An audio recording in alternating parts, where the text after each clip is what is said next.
What's up, you guys? Welcome to my channel. This is Vladdy B, and today we are going to talk about the sales process and the skills that are required in order to be great at that sales process. Give me one of those and let's get started. There is this saying, nobody likes to be sold, but everybody likes to buy. Isn't that true?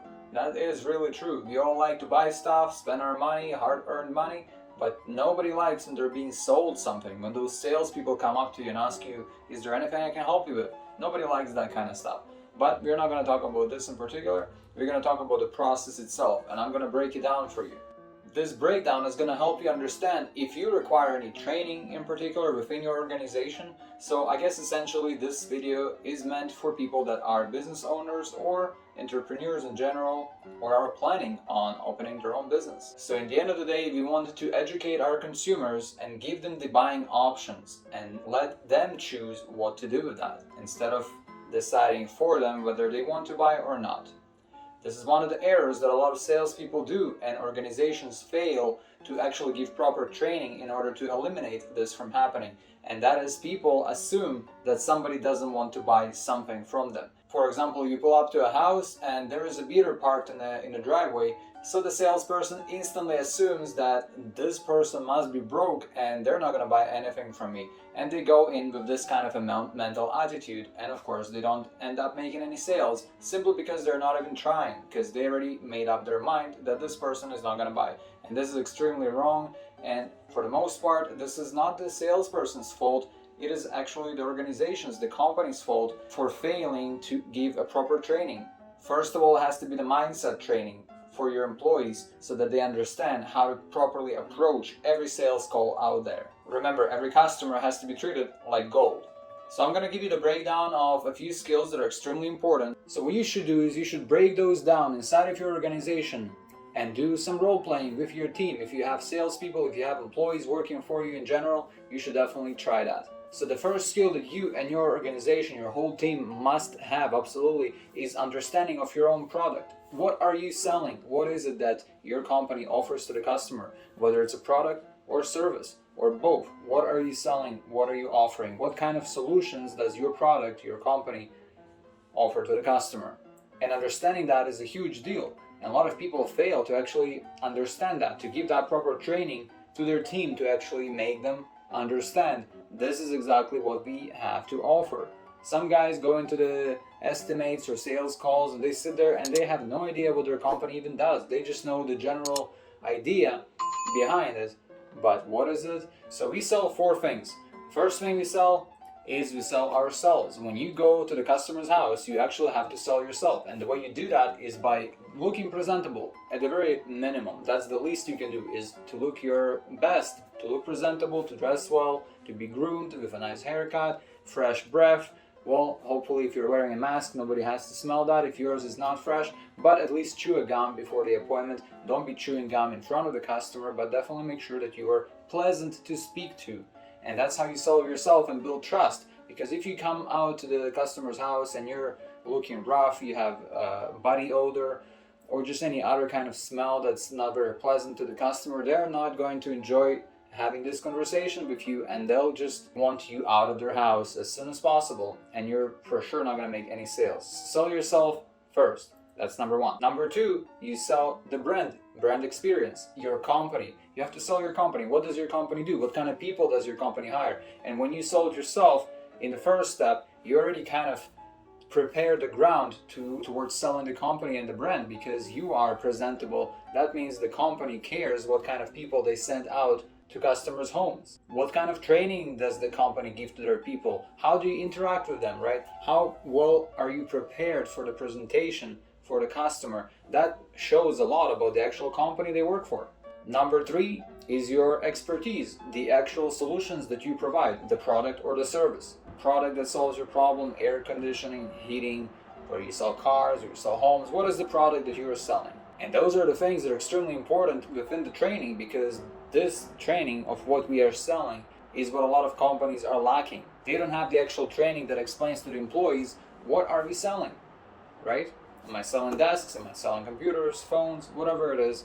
You have to know your product in and out, A to Z, from inside out. You have to just know your product. And when you're presenting to your customer, that's a pro tip for you. Don't use too much technical knowledge. Nobody wants to hear that, because for the most part, imagine you coming to the doctor and they're telling you that you have intracranial berry aneurysm. And you're like, what the hell is that? Well, you don't want to come to the people and give them technical words, the jargon, and confuse them like that, because that doesn't make sense to them. You have to simplify things to the customer. You have to show them, if you have pictures, if you have product examples and samples, something they can touch and feel, that's really great. That works the best.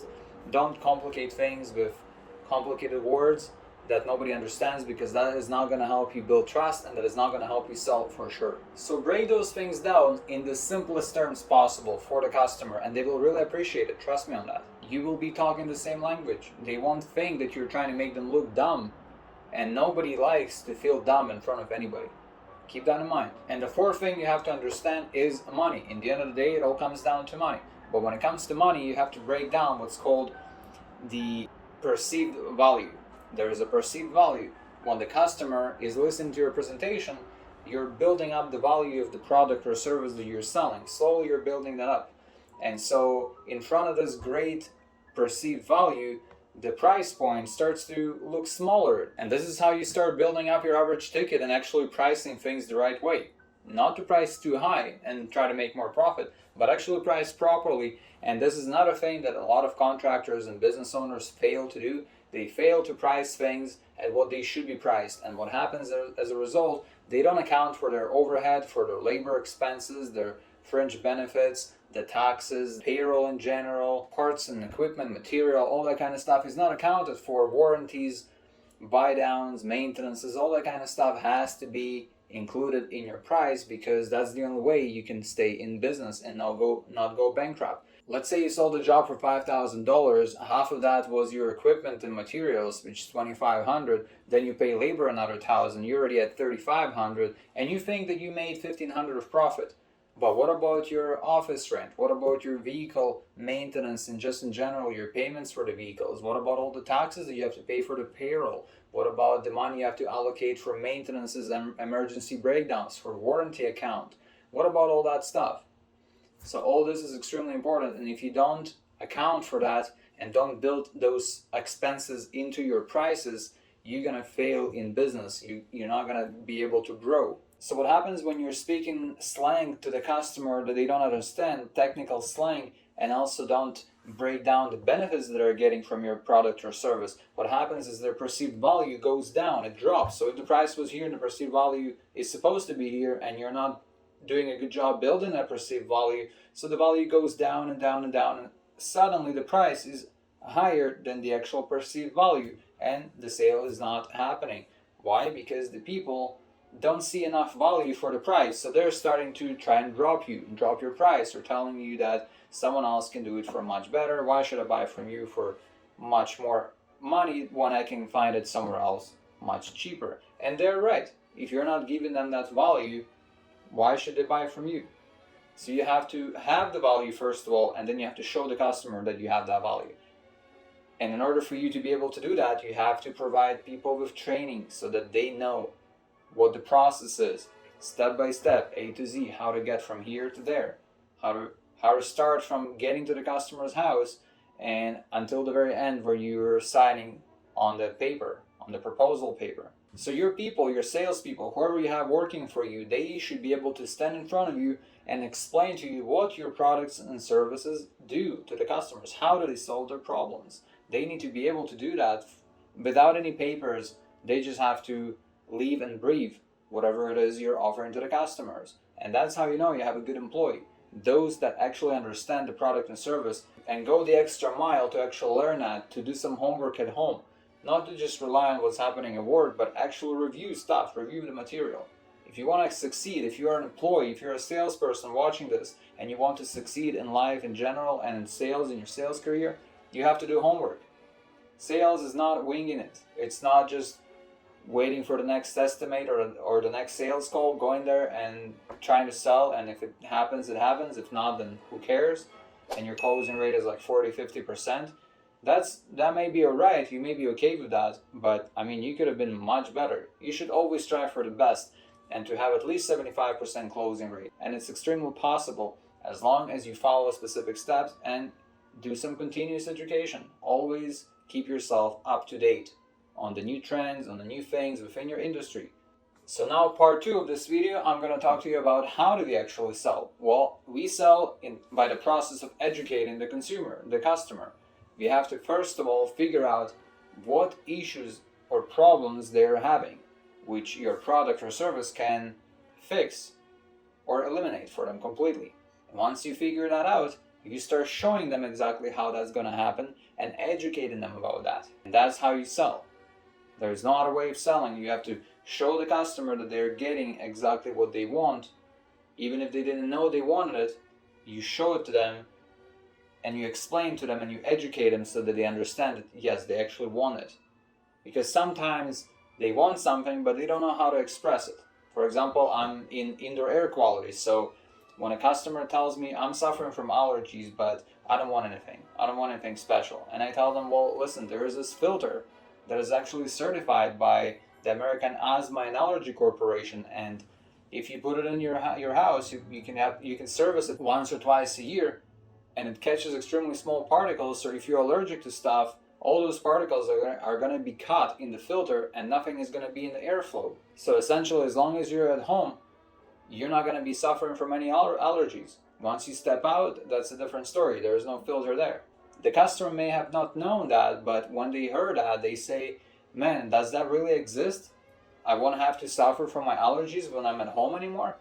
Definitely I want it. Yes, sign me up. So you have to find out what the problems are and then show them that your product or service can solve that problem for them, and they'll buy from you. Sometimes it takes a while in order for your people to actually internalize the training process and make them fluent at it, but it's worth it. The time is going to go by anyways, and if you're trying to be in business for the long term, it's definitely worth the investment, the time investment, the money you're going to invest into that, because your people are going to increase their average ticket, and that means your gross margin is going to go up. So now remember those few things. I have to tell you 3 more things. Customer relationship is the first thing. Every customer must be treated individually and with respect. Every customer is like a blank piece of paper. This is a customer, and your people, or you, whoever is present with the customer, they must be 100% present with that customer. Be able to recognize their problems, their wants, and their needs. The second thing you have to keep in mind is you have to earn the right to advance, and that's part of the building trust thing.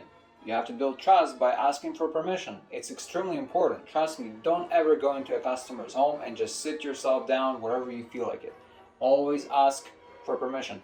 Don't start asking a bunch of questions unless you simply ask for permission. Of course, they're going to give you the permission, but that act of asking for that permission makes a huge, huge difference. So if you want to ask them a question, be like, Mr. Customer, I would like to ask you a couple of questions that will help me understand what kind of needs you're having with this and this. And they'll say, yeah, sure, go ahead, ask me all you want. That just gives it the extra spice, the extra secret ingredient within the recipe that makes it extra spicy, makes it extra delicious for the customer. Now also remember, the questions that you're asking, they have to be specific to your industry. Don't just ask random questions that don't make any sense to anyone. For example, if I don't offer humidifiers, air humidifiers or dehumidifiers, I'm never going to ask you questions about the air humidity problem that the customer may have, because it won't make sense. Do you ever feel like it's too dry or too humid inside your house? You'd be like, yeah, it feels dry. What are you going to do about it? I'm just asking. On the other hand, if I have a humidifier that I'm offering, and I'm definitely going to ask that question, I'm going to tell them, oh, if it's too dry, I have a humidifier that can fix that problem for you, and your furniture is going to be in better shape, your wooden floors are going to be in a better shape, etc. And the third thing is always write things down. Whenever you talk to the customer, write it down. When you're asking those questions, just write it down, make notes, and then paraphrase things. Paraphrase it, and what that does for the customer, it shows them that you really care, you're actually listening. Nobody else is listening. Sometimes people just want to be heard. So by doing that, you don't only make the customer comfortable, you make it in love you, you make them really, really like you. Because you asking for permissions, you're extremely polite, you have good manners, you're pleasant to be around, and you're also paying attention to what they're saying. So in their eyes, like, this guy probably knows what he's talking about, and he can probably help me solve my problems over here. They're gonna tell you all their problems. And then you're going to use those problems and you're going to tailor your solutions to their problems, and hopefully whatever you offer can actually solve their problems. If it doesn't solve your problems, if you're selling bullshit, then please stop doing that shit, because that's not nice, right? You don't want to lie to people. You want to build business honestly and build that kind of a long-term reputation. I'm not going to bash anyone or any other companies, any other businesses, but I'm just saying that business should be done honestly, and honest business always goes a long way, much longer way than those one season, 1 year businesses that make money quickly and then run away with the money, and then everybody hates them. So it's all about creating this pleasant experience for the customer in the end of the day. If you're pleasant, their experience is pleasant, you just increase your chances by a ton. Thank you for staying with me. I hope you enjoyed this video, and I hope you got a lot of interesting, good points for the future that you can apply in your own field, in your own business. And also make sure to subscribe to my channel, give me one of those, and also comment below with your thoughts on this video, and I will see you in one of my other videos.